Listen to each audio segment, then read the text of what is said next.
സ്വർണം എന്തുകൊണ്ട് ഇപ്പോൾ വാങ്ങണം? യുവാക്കൾക്കും നേട്ടം കൊയ്യാം. ഇങ്ങനെ ഭീമ ജ്വല്ലറി മാനേജിംഗ് ഡയറക്ടർ പറയുന്നു. കൊച്ചി ഇക്കാലത്ത് സ്വർണം വാങ്ങുന്നതെന്ന് വളരെ ബുദ്ധിപരമായ തീരുമാനമാണെന്ന് Bhima jewellery managing director Gayathri Suhas. Stock market പോലെയല്ല, സുരക്ഷിത നിക്ഷേപമാണ് സ്വർണം. ഏത് സമയത്താണെങ്കിലും പണം കയ്യിലുണ്ടെങ്കിൽ സ്വർണം വാങ്ങി സൂക്ഷിക്കുന്നതാണ് മികച്ച സമ്പാദ്യശീലമെന്നും അവർ പറഞ്ഞു.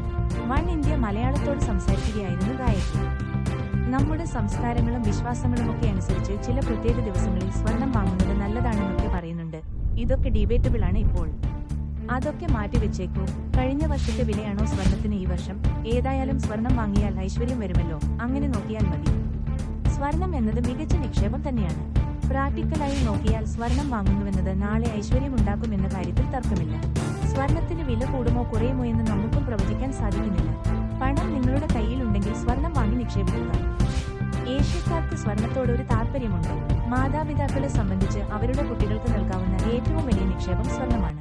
വിപണി ഇടിയുന്നത് പോലെ സ്വർണത്തിന്റെ വിലയിടിയില്ല. പെൺകുട്ടികളുണ്ടെങ്കിൽ അവർക്ക് സ്വർണം വാങ്ങിവെക്കണമെന്നൊക്കെയുള്ള ചിന്തയൊക്കെ സമൂഹത്തിൽ ഉള്ളതുകൊണ്ടായിരിക്കാം യുവാക്കൾ സ്വർണത്തിൽ നിന്നും അകലുന്നത്. എന്നാൽ സ്വർണം വാങ്ങുകയെന്നത് വളരെ ബുദ്ധിപരമായ നടപടിയാണ്. പെൺകുട്ടികൾക്ക് വേണ്ടി മാത്രമല്ല, ആൺകുട്ടികൾക്ക് വേണ്ടിയും നമുക്ക് സ്വർണം കരുതാം, ഗായത്രി സുഹാസ് പറഞ്ഞു. യുവാക്കൾ എന്തുകൊണ്ട് സ്വർണത്തിൽ നിക്ഷേപിക്കണമെന്നതിനെക്കുറിച്ച് ഭീമ ഡയറക്ടർ നവ്യ സുഹാസും അഭിമുഖത്തിൽ അഭിപ്രായം പങ്കുവച്ചു. സ്വർണം വാങ്ങുന്നതിന് ഒരു മോശം സമയമില്ല. യുവാക്കളെ സംബന്ധിച്ച് അവർക്ക് ആഭരണങ്ങളോട് താല്പര്യമില്ലെങ്കിൽ സ്വർണ്ണ നാണയമോ അല്ലെങ്കിൽ ബാറോ വാങ്ങി സൂക്ഷിക്കാവുന്നതാണ്. 20 വർഷത്തിനിടയിൽ സ്വർണത്തിന്റെ വില കുതിച്ചുയരുന്നതാണ് കാഴ്ച. സ്റ്റോക്ക് മാർക്കറ്റ് പോലെ നിക്ഷേപ സാധ്യതകൾ ഇപ്പോൾ ഒരുപാടുണ്ട്. എന്നാൽ സ്വർണം എന്നതാണ് ഏറ്റവും സുരക്ഷിത നിക്ഷേപം. നീണ്ടകാലത്തേക്ക് നോക്കുമ്പോൾ മികച്ച റിട്ടേൺ തന്നെയാണ് സ്വർണം നൽകുക.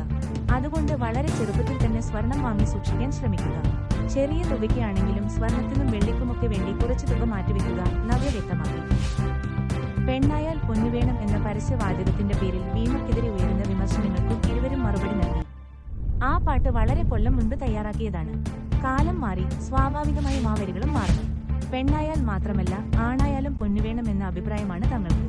ഭീമ സ്ത്രീധന വിരുദ്ധ ക്യാമ്പയിൻ നടത്തിയിട്ടുണ്ട്, ട്രാൻസ്ജെൻഡർ ആഡ് ചെയ്തിട്ടുണ്ട്. കാലം മാറുന്നതിനനുസരിച്ച് ഞങ്ങളും മാറും, അല്ലാതെ പഴയകാലത്ത് സ്റ്റക്കായി കിടക്കുകയല്ല. പുതിയ കാലത്തെ മാറ്റങ്ങളും ഉൾക്കൊണ്ടാണ് ഞങ്ങൾ മുന്നോട്ടു പോകുന്നത്, ഗായത്രിയും നവ്യയും വിശദീകരിച്ചു.